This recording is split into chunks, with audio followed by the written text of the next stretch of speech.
of your screen, you see a broken tire, a blown out tire, and I had been meaning for months and months to go and get new tires on my car. But I was so busy that I kept putting it off and putting it off and putting it off. Then one day I'm driving on the freeway on my way to a very important meeting. In fact, it was a meeting with a university dean here. And as I'm driving along, of course, I blow out my tire. I have to pull over to the side of the road. I call the tow truck. Of course, I'm late to the meeting. Everything seems to be going wrong. I finally get to the meeting. And later I think to myself, why did I wait so long for a disaster like this to happen to actually get me to go ahead and get new tires? So I finally got new tires, but it took getting a flat on the freeway on the way to an important meeting for that to actually happen. Now on the right-hand side, you see a little gas pump. Have you ever been so busy driving that you were too busy to stop and get gas even though you were starting to run out? It's similar to what was happening with me when I was not getting my new tires. I was busy, so busy, running around going from meeting to meeting that I hadn't taken care of the car, which was getting me there, which was disastrous for the meeting and for the day when I had the blowout. Now, the question is, why do we always do these kinds of things? We procrastinate taking care of ourselves, the car, or other important items in our lives, and we often just think, wow, we really need to make sure that we are managing our time better.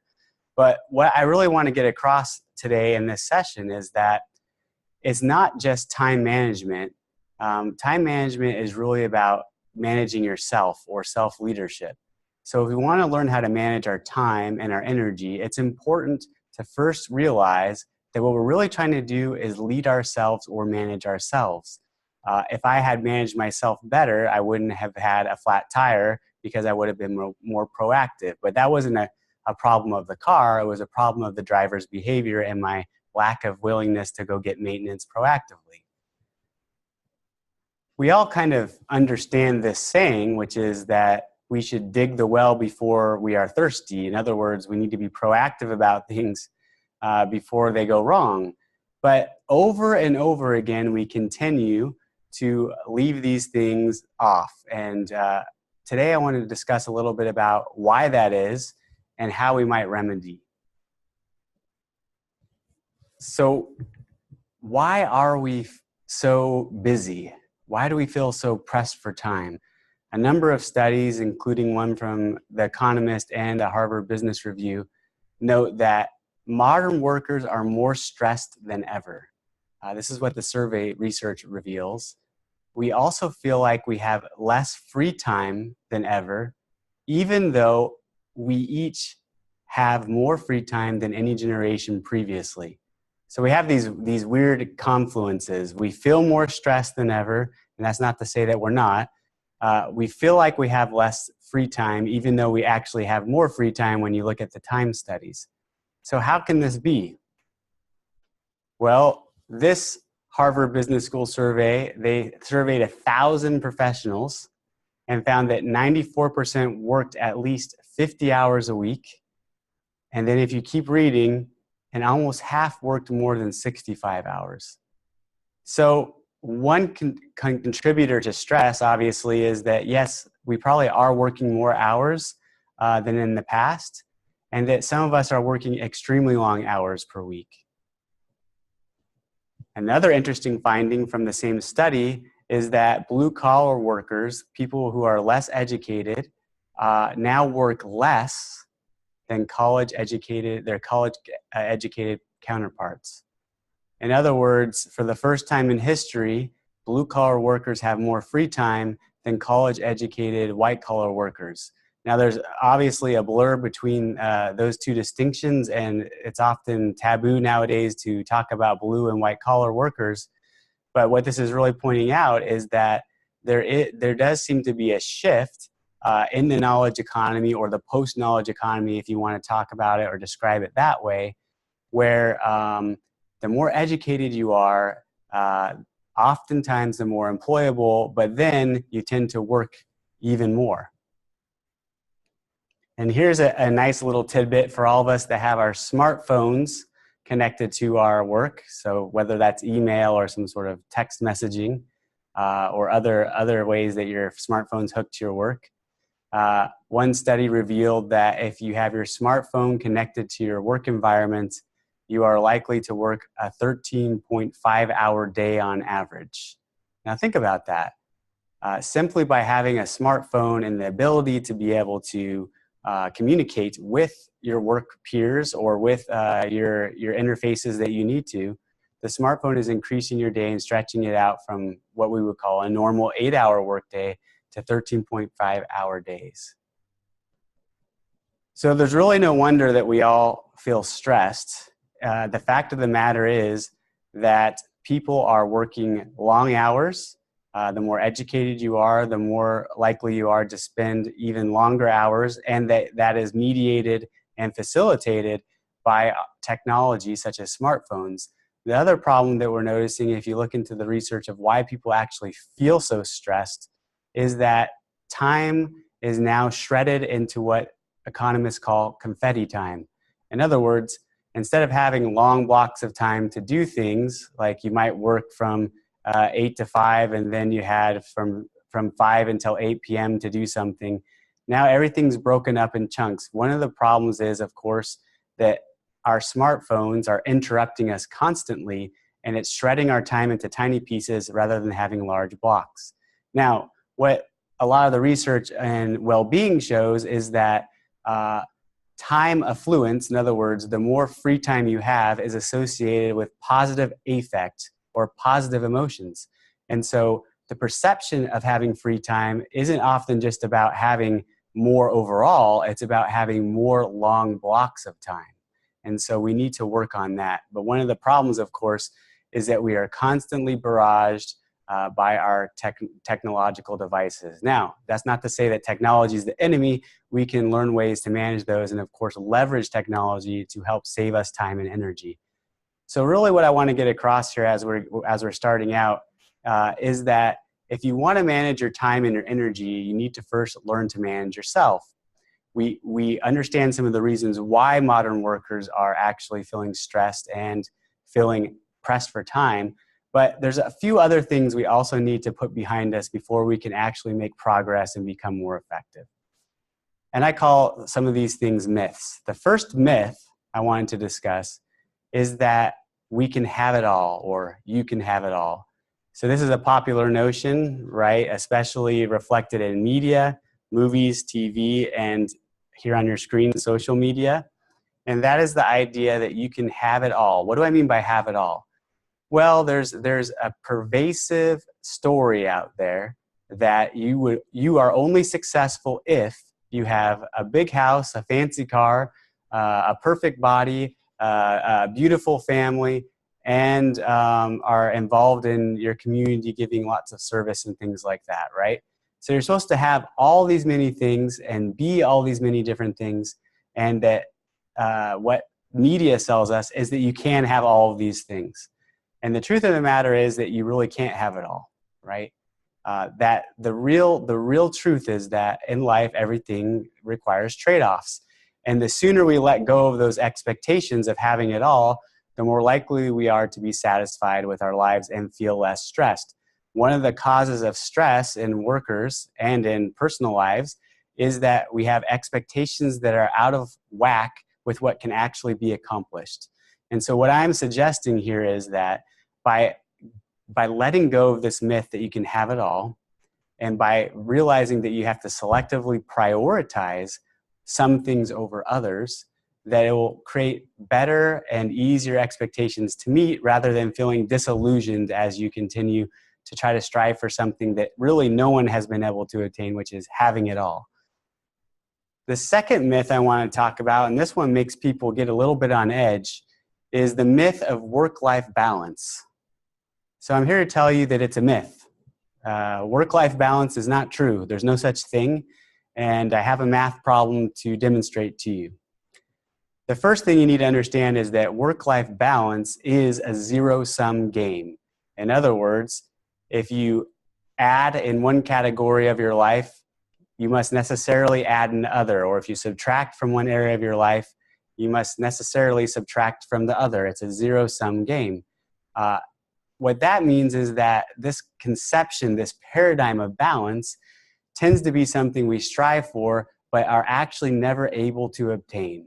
So let's pretend that our lives are divided into these 4 categories you see on your screen.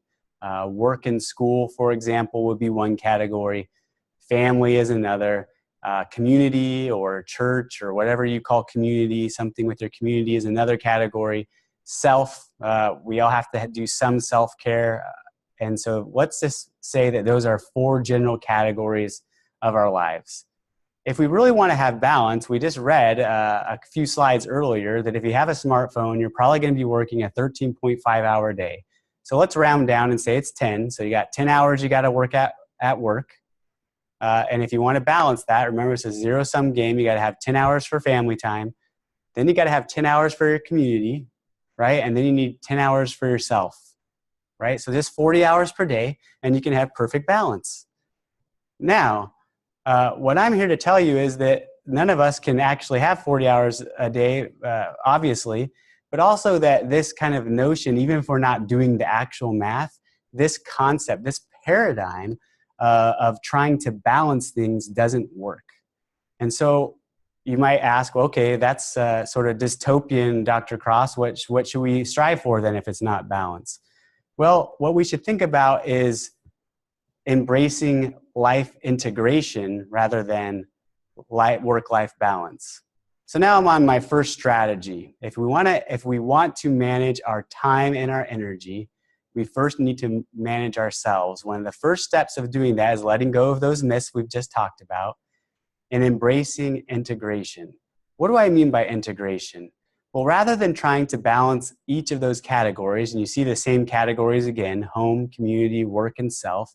And by the way, if you'd like to learn more about this actual model, you'll want to check out Stuart Friedman's work at the Wharton School of Business in his book, Total Leadership, or in his Harvard Business Review article by the same title. And so this is Stuart Friedman's model. And what he's showing is, look, we do have these life domains, as he calls them, home, community, work, and self. But rather than trying to add more hours into each of these to have balance, or subtracting from one or the other so that they balance out to equal amounts of time, he says, look, what we really need to work on is integration and alignment. Now, what do I mean by alignment? Well, there's really 2 strategies that you might use for this. The first strategy is simultaneity, and the second one is spillover. Now, I'm going to go back and forth between the previous slide and this slide, but I want to try to get across the concept of integration versus balance. So when we talked about balance, if you wanted to have balance, you had to make sure each area was equally utilized and you spent equal amount of time in each area. What integration says is, how can we align the different areas of our life so that they positively affect each other? One strategy is to do simultaneity. Here's two examples. On the left-hand side of your screen, you see someone jogging on the treadmill. And one way to do simultaneity there is you're working in the self category because you're exercising, so you're improving yourself, you're taking care of yourself. And then you might be listening to podcasts or books that you need for work, so you're improving your work life, right? Now let me go back to the other slide. Let's just take that example of running on the treadmill, and we're in that self circle in the right-hand corner. And what you see is that by jogging on the treadmill, you might improve your energy in yourself, right? You might be able to listen to podcasts at the same time. And so that's simultaneity. You're doing 2 things at once, right? You're working on your fitness and you're learning something about work. Now, that's not always possible, but there's other effects that you can have. And that's the second strategy, which is called spillover. Now, I'm using the same example again. This time, let's say that you're jogging on the treadmill. Yes, you're listening to your podcast or your book, so you're getting 2 things done at once. But there's a third effect. As I become more fit, I can also have a positive effect on my home life. Well, how could I have effect on my home life by jogging on the treadmill? Well, I can tell you from personal experience, when I exercise more regularly, and you can ask my wife this, I am in a much better mood, right? And so I come home and I'm not as grouchy, and I'm able to positively affect my home life. Another thing you might notice through physical fitness, this example that we're looking at in the self domain, is that you might have a little bit more energy for doing a better job at work, and maybe a little left over for doing some community engagement that you want. So rather than thinking about putting in equal time in each of these categories, what you're really thinking about is, how do I leverage activities that are inside one domain or the other that will positively spill over and affect another domain? Okay. Another example of simultaneity is on the right-hand side of your screen. This is a mom. You can see she took her daughter and her husband to her work company picnic, and so she's integrating family with work. There might be some community engagement there too. So there's ways for them to synergize across different domains. Now, it's not always possible to do simultaneity, but it's almost always possible, going back to the other slide, to use the spillover effect. Let me give you one more example before we move on from integration. Now, remember, integration is about aligning the different domains of your life so that they positively affect one another, rather than trying to equally participate in each one. So, for example, I might only really participate in my community sphere once or twice a week, and only for a few hours. But how can that help leverage or renew the self? So maybe if it's a spiritual endeavor, it might give me new spiritual energy. It might be that it affects your happiness, because one of the largest predictors of happiness in the positive psychology literature is social embeddedness. So if you're embedded with your community, that would help, which of course would positively affect your work. You also might meet new work contacts through your community. So you see, what it is identifying the activities that will positively affect one domain and the other, and then prioritizing those activities. Okay, strategy 2. We're finally to the title of this actual session, managing your time. You see on the left-hand side of your screen there, a storage unit, a place where you put stuff that you don't need right away or you need to keep for a while. My wife and I recently moved into a new apartment, and we packed up all the boxes. And my wife's in real estate, so we've moved, I think, 20 some times, because she likes to flip houses. And so we've done a lot of packing, and every time we pack up those boxes, we load them all up and we get them to the new place, and we line them all up along the wall, and we say, wow, we don't have as much stuff as we thought. Then something happens. Over the next couple of weeks, as we're unpacking these boxes, the cupboards fill up and there's still boxes left against the wall, right? And we realize, wow, we had more stuff than we actually thought, not less stuff than we actually thought. So what did we do? We got a small storage container, we rented it, and we put the excess boxes and stuff into that storage container. Now, after having done this, like I said, 20 some times, what I've noticed over time is that whatever size storage container that we rent, we fill. Let me say that again. It doesn't matter what size storage container that we rent, it will always be filled up. So if it's a small one, it gets filled up. If it's a bigger one, it gets filled up. Now, why is that? Well, of course, we as humans, we will just sort of use up the available space, but this is also an analogy for the way we work and the way that we manage our time and energy. There was let me follow this up with another story, and you'll see the connection between the storage unit and this story. In the early 1800s, there was an economist who was studying British civil service, and he was looking at the effects of bureaucracy on effectiveness and completion rates on different tasks. And what this economist found is that when he was studying workers, that whatever the available time that was allotted to a certain task, that task would take as long as the time that was available. In other words, as they were studying bureaucracy, they found that if a worker was given X amount of time to do Y task, it always took X amount of time. If they reduced the amount of time to do that task, it would take that long to do the task. And this resulted in something called Parkinson's law. That's your second bullet point down. Parkinson's law says that work will fill the available amount of time. That's the way it works. This is just like my dilemma that I have with my storage unit. The storage unit I will fill because the space is available. The same thing happens in our work. If we have an allotted amount of time, we will actually get it done within that time frame. Now, you might say, yeah, sure, that doesn't sound very convincing, but just think about in your own life how somehow every time before you go on vacation, you get all the important work done that you need to. So how does that happen? Well, it's because you have defined parameters. Now, what Parkinson's law can help us do is to think about making sure that we put actual boundaries on the time we are spending on specific tasks.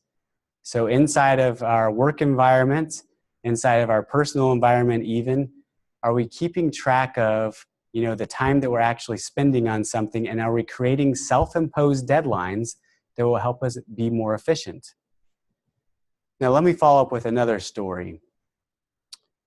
In the early to mid 1800s, there was another economist. This economist's name was Wilfred Pareto.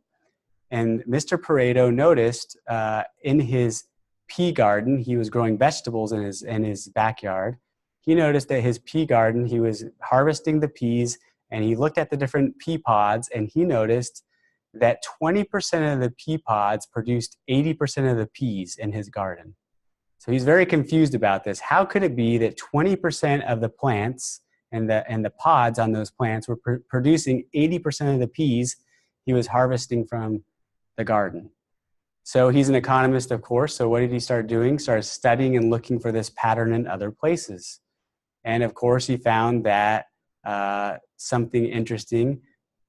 About 80% of the world's wealth, or a society's wealth, is held by 20% of the people. And now there's been numerous studies that have showed this principle over and over again, which we call and know as the 80-20 principle. 20% of the people in the US drink 80% of the beer is another interesting fact that they found. And so what they started to find was that the whole point of Wilfred Pareto principle and its application is that 20% of the things that we do often result in 80% of the results. So it's not all the many things that we do, and it's not all the many things that activities or things that we're running around doing. It's 20% of those select things that give us 80% of the results. Now the trick is, how do you determine what are the 20%? What are the things that you should invest in that will give you the biggest return on your investment? Now, going back to Parkinson's law, if you're going to actually allot time and make sure that you are creating efficient spaces within which to finish your work, you need to make sure that you're actually first screening and doing an 80-20 analysis of your different activities to see where you get the biggest bang for your buck. So as you are cordoning off time, or in other words, back to the analogy, as you're expanding or decreasing the size of your storage unit, you need to make sure that you're putting the right stuff in those storage units or in those spaces of your time. You need to do an 80-20 analysis. Now, one thing I can tell you for sure is that going back to our examples we were using before on work-life integration, is that if you invest, for example, in the idea of personal fitness and working out a little bit more throughout the week. Now, this isn't a fitness lecture, but what this is how can I be more effective? That's probably one of the things that's in that 20% that will make you more effective, because you'll have more energy and have those positive spillovers. You might also discover that planning and making sure that you're setting out a plan before you execute it each week actually falls into that 20%. You also might sit down at the end of each week and say, what things really mattered that I did this week, and then replan those for next week so that you are using your time in an efficient way. A couple tactics to use along with the 80-20 principle and Parkinson's law is the concept of front loading and batching. Now, front loading is the idea of actually putting in more work at the beginning of an activity, at the beginning of a project, or the beginning of a day, in order to be able to coast a little bit along the way. So when you start a new project, it's important to do some front loading to find some of those most important things to do from the 80-20 principle, then slot them into blocked out times to do them, and then front load them in the beginning of your activity or your workflow. The other thing that goes along with that is batching. You want to batch similar kinds of tasks together. So for example, you may have remembered doing a monotonous, I don't know, it could be a spreadsheet check you were doing, or it could be sending batches of emails that you had to do over and over again, very monotonous, right? You want to batch those kind of activities together. And the reason we want to batch those things together is because our brains are not good at multitasking despite what we think with all of our devices. So lots and lots of studies have now shown that multitasking decreases worker productivity. And so if you can create focus, and batching is one way to create focus, you'll be more likely to be effective and get things done. It also allows you not to, for example, in that sending batches of emails, you're doing repetitive things over and over again. You develop a system, you get efficient at it, and you keep doing that one thing till it's done, rather than being scattered and, doing one email or two emails and going to Facebook and then coming back and then doing something else, and then you lost your train of thought and you have to start over the process. You want to be efficient in the way that you are moving across those different batches. Now, strategy 3 is about managing your energy rather than your time. Now, I'm not going to argue that you shouldn't manage your time. We're talking about that right now. You should manage your time. But also we need to take into consideration that a big part of managing our time and being more effective is managing ourselves towards managing our energy. Now, your first bullet point says physical energy in intervals. And this idea of managing energy, not time, comes from a famous Harvard Business Review article called Manage Your Energy, Not Your Time. You can look that up later, which is based off of the work of 2 performance sports psychologists who wrote a book on the same topic. And they've been working with professional athletes for years and years. And what they noticed working with athletes was that not only do athletes need breaks every so often, as we all know when we're doing physical activity, but also there was breaks needed for regaining psychological energy. So we all know it's kind of obvious that we should work in intervals when we're exercising or doing a lot of physical labor, because our bodies demand that we stop and that we take a break. But many of us will sit for that 13.5 hours in front of our smartphone and computer without taking any breaks at all. Now, our brains are equally not as adapted or useful to be used in very long periods without taking breaks. So the first thing of managing our energy is to realize that our brains and our bodies need to work in intervals. So as you are planning your day, as you're planning your weeks, as you're planning your months, are you putting in blocks of time to actually take breaks and move away from an activity you're doing, get up, move around, do something, and then come back so that you have a renewed psychological and physical energy? So everything, including work, should be done in intervals. It's just the way that humans are built. Another thing you might think of doing is time shifting. This is a tactic. So let's say that you build in some of these different breaks so you can work in intervals so that you have renewed energy along the way. You might say, well, Dr. Cross, but then that messes up, how many hours I'm working per day.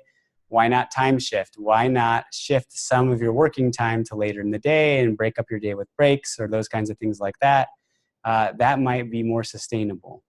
Use the flexibility that you have to get the results that you want, rather than fitting yourself to something that may or may not work for your situation. Now, I have a picture of President Barack Obama from the United States here on the left-hand side of your screen. And this goes along with my bullet point on decision fatigue. Now, there's a famous story, and this was in, I think it was the New York Magazine, where they interviewed President Obama when he was still in office, and they were talking to him about all the decisions that he has to make each day and what kind of a taxing toll that is. And one interesting subject came up. President Obama noted that he only wore, when he was a president at least, he only wore black or dark blue suits. And the interviewer asked him about that a little bit. And what he noted is that it was one less decision he had to make every day. So he made his wardrobe into a uniform. It was black or blue suits. And he sort of lived by the dictum that it was more important to have a uniform than it was to, make a style decision every day. And this reduced the number of decisions he had to make. And actually in that article, he notes that it was one last thing he had to think about because he needed to save his energy for making more important decisions later on. Now, this is another thing that goes along with this managing your energy, is that it's not just physical energy, it's also our decision-making energy. We only have so much decision-making energy per day. We often get fatigued. That's what decision fatigue is, by making multiple decisions. And we've all experienced this. You get home after a long day, you look at your significant other and you say, "What's for dinner?" And they say back to you, "What's for dinner?" And then you get in an argument and then you order pizza, right? And so the answer really is that both of you had made too many decisions that day. You're too fatigued to make one more decision and you have run out of gas.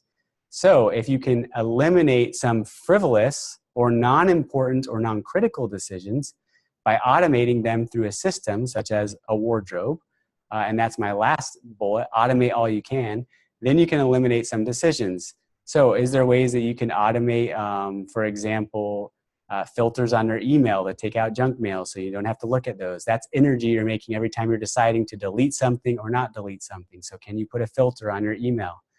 Can you automate repeating tasks, which will come up on in the next slide? Can you automate other types of work that are routine that you can automate either by outsourcing to somebody else, hiring a service, or using technology? And that can help reduce decision fatigue. Now, strategy 4 is thinking about all these principles we've talked about. So we've talked about, look, the reason we're stressed is because we are working more. We have shredded time, so smaller chunks of time. We know we want to manage ourselves and as a result, our time and energy, but now we need to actually have a system. And so I would argue that a good time management, self-management, and energy management system must have at least 3 elements. And I'm going from left to right on your screen. So first is a to-do list, and that's actual screenshot of my to-do list from a while back. Then you obviously need to have a calendar, and then on the very right, you'll see a stopwatch or a timer, which I'll come to in a minute. Now, on your to-do list, you can use all kinds of different things. I use a platform called Asana that is a task management system. Some of you might want to use something different, like Mac has a native task management application. There's tons of apps for your phone. Some of you may say, I don't like to use technology, it's too distracting, and that can be true. My wife, for example, folds a piece of paper in half every day, writes down her to-do list, and checks them off as she goes, okay? One advantage of using technology is that you can set for repeating action items to come up. So every Monday, Wednesday, and Friday, for example, I have some action items that repeat. I've said it once. I followed the Ron Popeil, who was the famous infomercial man, set it and forget it dictum, and I've set up repeating to-dos that will show up on my calendar to-do list automatically. Another thing that you'll want to do is actually use a to-do list to schedule them for your tasks for different days. So it's not enough just to have a really long list that is daunting. You need to be able to chunk those tasks and plot them out on days of the week and throughout your month so that you don't feel too overwhelmed. What I find is that having more than like 6 things on my to-do list every day is untenable for me, and you'll find where your sweet spot is. Now, to the calendar. The calendar should work directly along with your to-do list. It's not enough to have a to-do list if you don't schedule time to actually do those actions. Now, let me repeat that. Your to-do list is useless. It's not even worth doing if you don't schedule time to get those items done. So you'll see that on my calendar, I'm doing a few things here. Obviously, I have a bunch of meetings that I have to do, but I also have something called bookends. The beginning of the day and the end of the day, I'm blocking off time, and those repeat on my calendar every week. It's sacred time for me. It's at the beginning of the day when I'm planning, and yes, I'm going through email. And then at the end of the day, when I need to close out my day, when I need to finish up whatever I'm working on and transition from the work time to the home life, right? Another thing that I do, and this goes along with the action items from the to-do list, is I block out actual time, what I call work time, as you can see here. to get real work done. As you know, meetings are important, building relationships are paramount, but sometimes the real work gets done when you block out time for yourself to actually work on projects.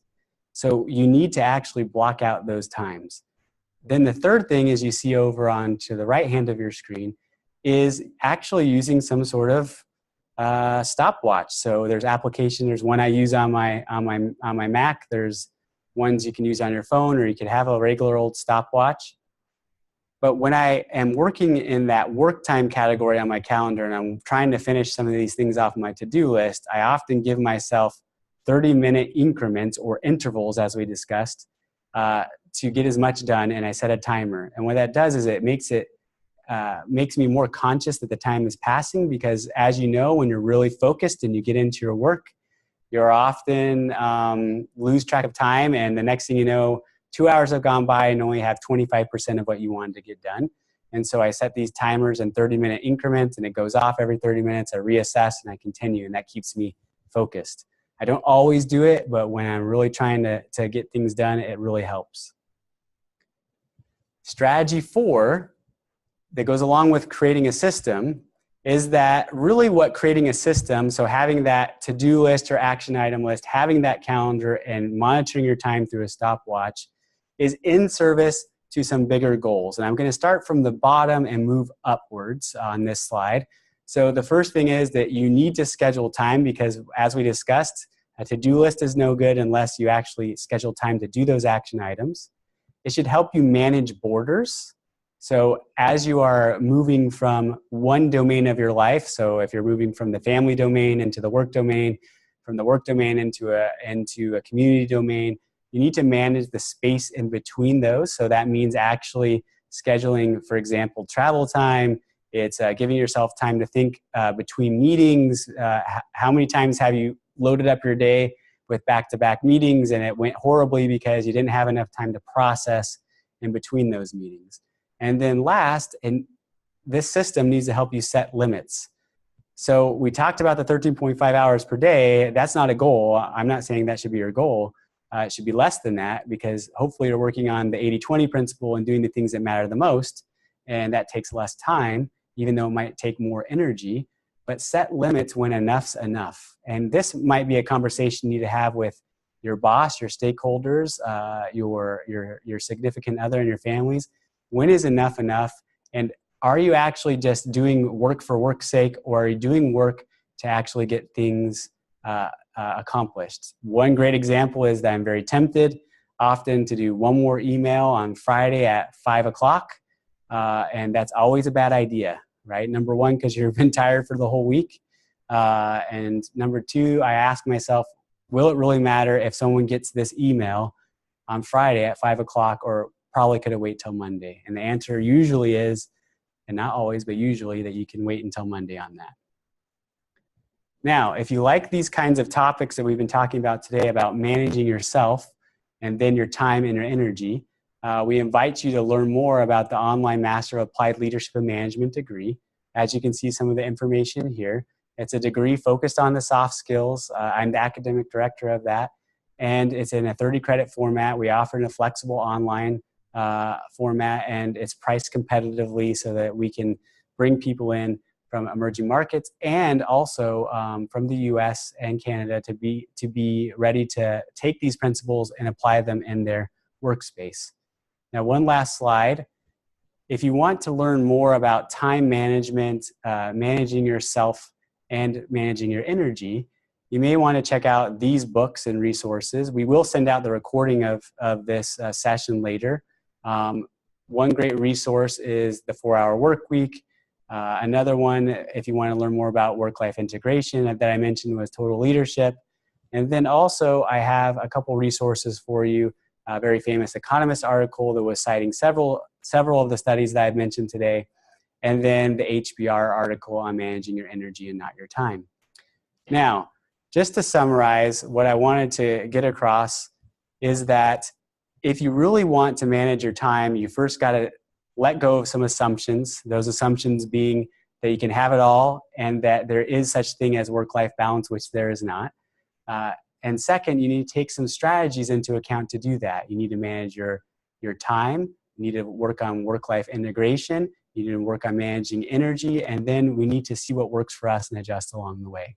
I thank you all for coming today, and I'm glad to answer some questions here at the end. Thank you, Dr. Cross. We have a few questions from the audience. The first one I think you've just answered is if you will include the studies that show the results from the Harvard Business School. Yeah, we'll be glad to send those out. All right, thank you. Next one from Clara. Can you explain the difference between synergizing or integrating and multitasking? So synergizing and integration are similar. So what synergizing really is saying is that you're leveraging one thing across different domains. That could be, in this case, we're talking about the life domain. So synergizing and integration are very similar concepts. Now, multitasking is ineffective. But for example, when I was talking about going on the treadmill and listening to a podcast, or maybe you're on a long commute, your brain is working in one mode to do one thing and in another mode to do the other. So if I'm driving, I'm often on automatic, right? My brain is working in automatic mode. And so there's not much mental effort having to go there, and I can still get something out of a podcast. Now, if I'm trying to get something done, a very specific work task, and I'm trying to do two things at once, my effectiveness and actual accuracy will go down, because I'm trying to do two things that are demanding more attention at the same time. So the only times you really want to use simultaneity is when one of those things kicks your brain into automatic mode. So whether that's walking on a treadmill, you should be able to walk and listen to something at the same time, or you're driving your regular commute. Now, if you're doing new directions, I've noticed that I even got to turn off the radio, to make sure I'm concentrating when I'm trying to navigate new directions. But if you're in something routine, that's when you would want to try to employ the principle of simultaneity. Okay, next question. Would you please explain strategy number 2, batch, with another example, please? Yeah, so batching is when we're putting similar tasks together, and it might be a way of scheduling too. So an example, rather than just doing all, like a similar task, like doing many emails together, I use the batching principle to schedule my week. So on, let's see, what days am I doing now? Tuesdays and Thursdays, I don't take as many meetings. So I try not to have a lot of meetings and try to block out my calendar for work time. And I batch my meetings onto Wednesdays and Fridays. Mondays are always bad for meetings for me because I'm coming into a bunch of emails and a bunch of catch up. Now there's some meetings you can't avoid because other people throw them onto your calendar. But most of the time you can find a way, if you're setting meetings or finding meetings times that work with other people, to try to set them on certain times or certain days. So I batch my meetings onto Wednesdays and Thursdays, and that helps me be in meeting mode for that time and be effective on those. Another way of batching is you might, here's one from your personal life. So when my wife and I are cleaning up the house, when there's a lot of disorder, right? One thing we've discovered is our tendency is to go from room to room and do a little bit here and a little bit there, and then it takes a long time to get the house clean. So what we've noticed, if we focus on the bedroom and do everything in the bedroom first, we batch that all together and then move on to the next one systematically, it's more effective. How do you handle unexpected tasks or events that push you off your planning or time management routine? That's great. So it's a great question. Oftentimes we have our system working fine, and then, as I always say, no plan survives this collision with reality, right? And so what happens is that we get a task thrown at us from our boss or this or that. And one thing that I have found useful is that if you already have a planned workflow for other items, it often is important, just as you would plan in a budget, an extra 20% for contingencies, things that might happen. Why not have an emergency fund of time or a buffer of time where you can pick up some of those emergency things? So the first idea is to build in an actual buffer into your current workload of 10 to 20%. So when those things come about, those fires that you need to put out come about, you can do that. The other thing is to communicate expectations with whoever has given you that task. So I remember a time, this was 5 or 6 years ago, I had tons of work just really piling up on me, and going back to this idea of setting limits, I was talking with my boss, and she had given me a lot of tasks, and I realized I couldn't get them all done. And so I said, okay, which ones of these are important or most important? Because this is what I think, but what do you think? And I found out that what she thought was important was very different than what I thought was important, so I could prioritize. So that's another way to manage those things that come in. And then third is asking, okay, when do you actually need this by? And what I've discovered is things that are less important, I can say to people, hey, I won't be able to get that back to you for 2 to 3 weeks, and they're okay with that. And I can put that on my to-do list for 2 or 3 weeks and forget about it and feel less stressed. What is your opinion about long-term paper-based time management systems? Example given, the loose leaf Franklin planner. Yeah, so for a long time I was a Franklin Coveyite, and I used Franklin Covey planners, and those work great. What I found is that those planners work great for lots of people, and I still write notes in a Moleskine paper notebook because it's good for not being distracting, and that's a great advantage to paper planners, is that there's not all these other things vying for your attention on your smartphone or your computer. One thing that moved me away from paper-based planning systems is that the ability to set reoccurring tasks and reoccurring events requires you to do it by hand every single week or every single day.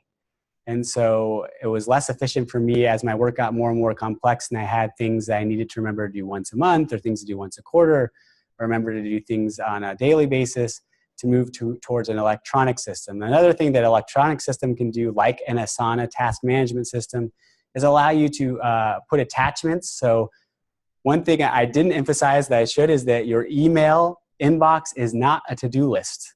A to-do list is a to-do list, not your email inbox.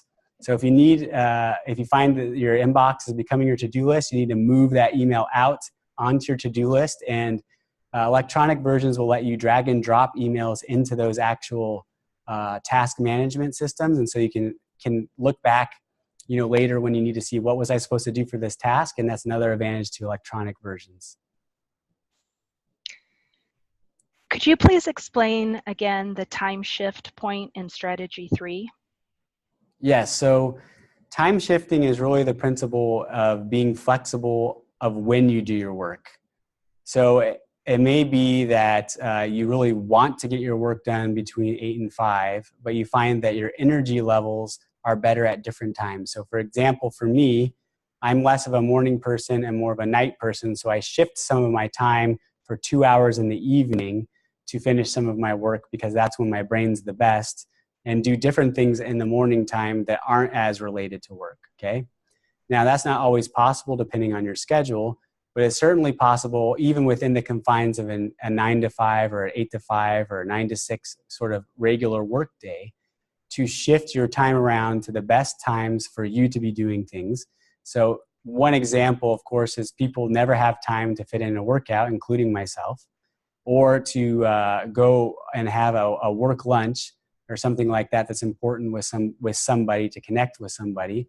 But if you block out those times during the day, then you can shift your work to other areas.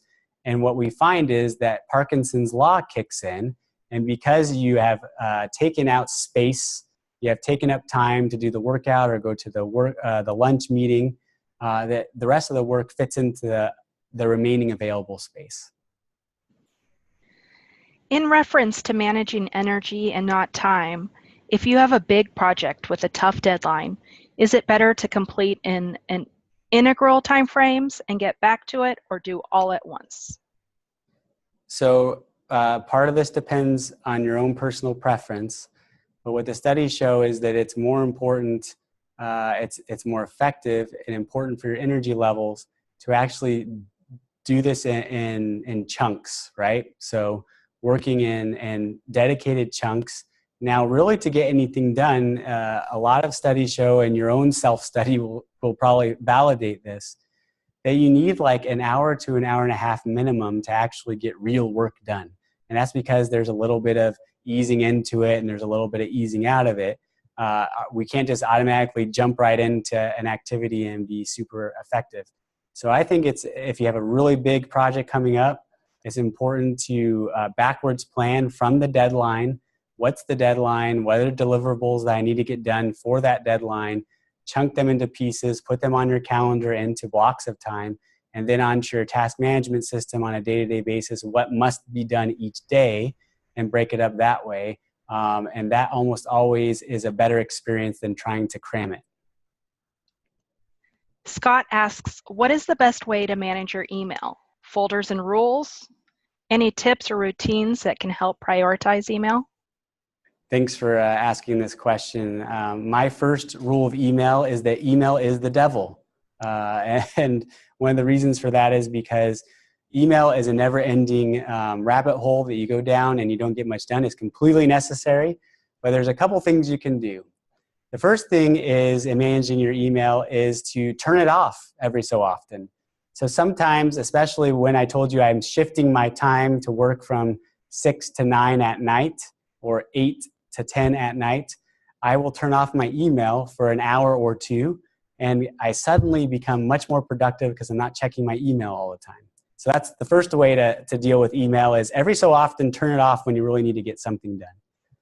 The other thing is I've tried multiple systems of managing your email folders and those kinds of things. And really what I found is that's too complicated, and the email rules for me doesn't work very much because it takes a lot of time to do that. And so I simply have a couple self-imposed rules for managing my email. The first one is that I have two folders. I have an inbox and I have a filed, and that's it. And so if it's not in my inbox, it goes into filed. And if it's in my inbox and it's an action item, it needs to go onto my to-do list. Once I put it on my to-do list, I move that email into my filed folder in my email. The other thing that I impose on myself is I only allow myself to have 5 or 6 emails in my inbox at the end of the day. So I only have 5 emails in there at the end of the day. Everything else is either filed because it's not important, I don't need to respond to it, or I respond to it right that second to get it over with, or I move it on to to-do list if I don't have time to go through that monster email that's very long that someone sent me that's detailed and complicated. Then I go ahead and put that on my to-do list. So those are my rules. 1, turn off the email every so often to get things done. I only have 2 folders, inbox and filed, and then I use my to-do list to move items out of the inbox.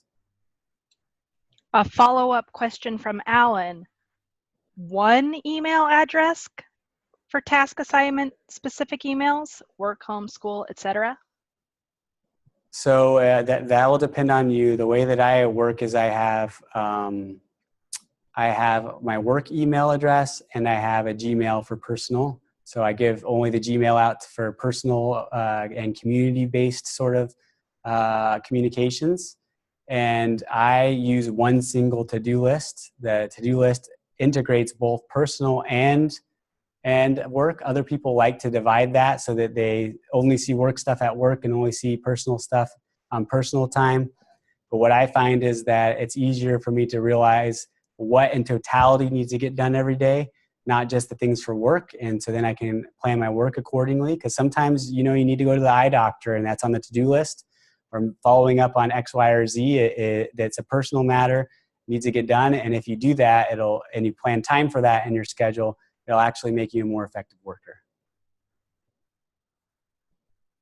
Thank you, Dr. Cross. And I would like to invite everyone to attend our next webinar on May 24th regarding leading change.